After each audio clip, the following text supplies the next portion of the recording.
Okay, we're live. Tell us your name. Natalie Campbell. And Natalie, what have you done? You've made your own study. I did my own study. I was in a homeschool group and I started talking to mothers of families who had both vaccinated and unvaccinated in the same household. My first family, they had 6 children. The first 3 were vaccinated and had the normal health conditions, and the second 3 were unvaccinated, and she called them super healthy kids. I thought, this is interesting. So I started seeking out families like this to interview. And I did it all by telephone interview. And I interviewed 35 families that totaled 200 children. Where did you get the 35 families from? Mostly they were in my homeschool group or local Michigan homeschool groups. Some, my doctor, Dr. Brownstein, let me collect people at his office too.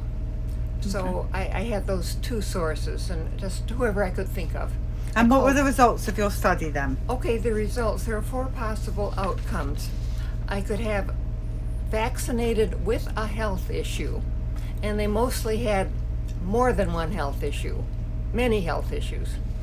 Okay, of my 200 children, 68% were vaccinated, 84 children of the 200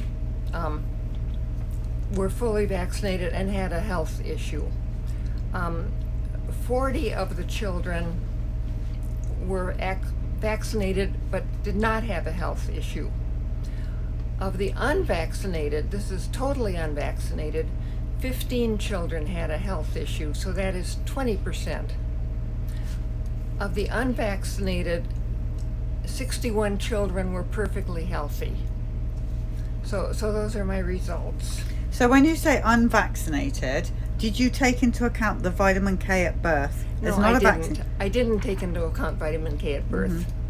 I probably should have. It came up as it went along, but no, you're not the only one. I mean, everyone had it. Brian Hooker and Paul Thomas, they didn't either, because it's very hard to get the records of vitamin K. Right. It's most of it done in hospital.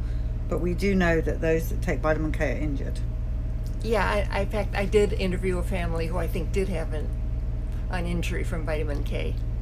Anything else you want to tell us about your study? Yeah, okay, this is just the first page of all the conditions. For instance, I know you're interested in autism. I had, of the vaccinated, 13 children had autism spectrum. Of the unvaccinated, 2. The other interesting thing about the autism spectrum was the children who were born before 1986, I had 1. And the children who were born after 1986, when they increased the vaccine schedule, I had 13. So there's a real difference. If the original schedule for about 20 years was 16 doses of 7 vaccines, and now it's up to 72. So starting in 1989, it really went up, the autism. And most of these conditions went up. I started another study comparing vaccinated children with families who had some before and after 1989. Because in my own family I had that, and I actually had a mild learning problem in my 4th child. But COVID came along and I didn't continue. But the thing I really want to stress is from Dr. Paul Thomas. He says in his book, The Vaccine Friendly Plan, if you have autoimmune conditions in your family, you're very susceptible to a vaccine injury, and you should either not vaccinate at all or wait till they're 5 years old. And I found this to be very true. In fact, my worst family had 3 autistic children and 1 ADHD child. The first autistic child, he's in his 20s, he is nonverbal, he wears diapers, and he has seizures. I mean, this is a horrible life. But then they had 2 more autistic, and the mother has ulcerative colitis. So we definitely have the autoimmune component in there. And I just have to say, on the back of you saying, or delay, some of the worst stories we've had are when people delay. Some of the worst stories we've had is when, we recently just did one with a 5-year-old. Ooh, delay, what do you mean? crippled. So the point is, there is no such thing, with all due respect to Dr. Paul Thomas, to a vaccine-friendly plan. I cannot emphasize that enough. If you're listening, there is no such thing as a safe and effective vaccine.